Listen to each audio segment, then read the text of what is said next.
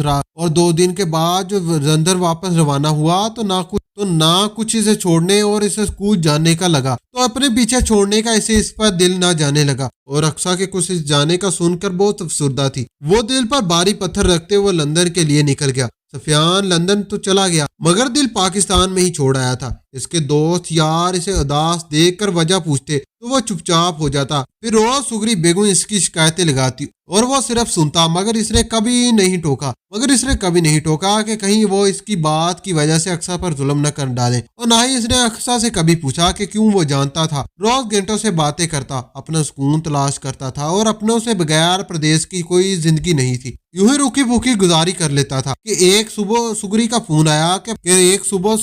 Phone آیا کہ تیری بیوی ماں بننے والی ہے اور وہ اپنا حمل ضائع کروا کر کسی اور کے ساتھ بھاگ گئی ہے۔ وہ اسے فون کر کے پاگل ہو گیا، مگر اس کا نمبر ہی نہیں مل رہا تھا۔ وہ اپنا ٹکٹ کروا کر 1 ہفتے کے بعد پاکستان پہنچا تو سگری اسے دیکھتے ہی بین ڈالتے ہوئے اقصیٰ کو بد دینے لگی۔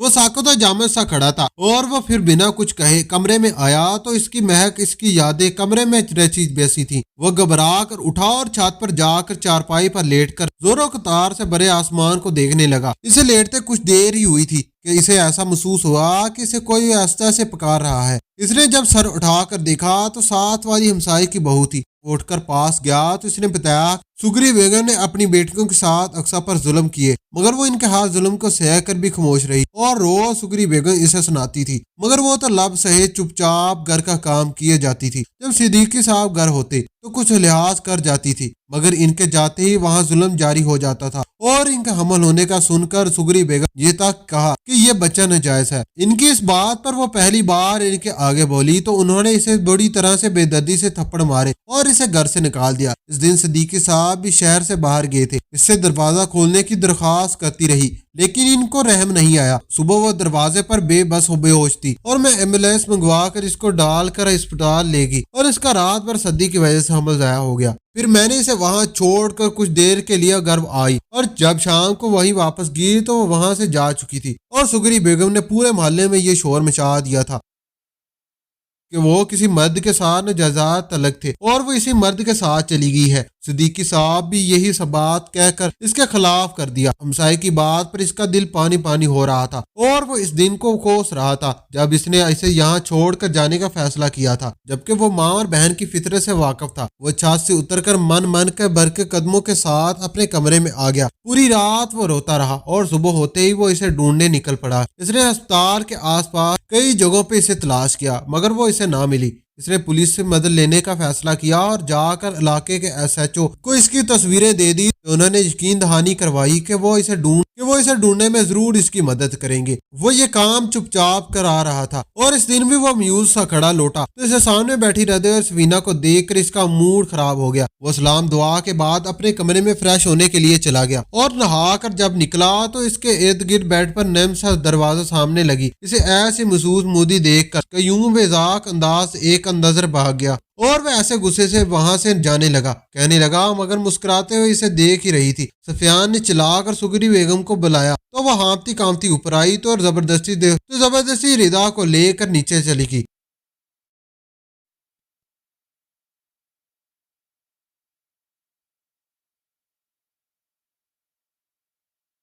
تو اقصیٰ کے والد کو عاقد کر دیا اور وہ شہر میں شفٹ ہو گئے۔ سالوں پہلے وہ انہیں تلاش کرتے رہے، اور پھر انہیں خبر ملی کہ اقصیٰ کے والدین ایک حادثے میں فوت ہو چکے ہیں۔ تو اس کے دادا اور چچوں کی بیٹی کو تلاش کرتے سفینہ کے ہاں پہنچے، مگر سفینہ نے کئی دنوں سے انہیں ٹار رکھا تھا،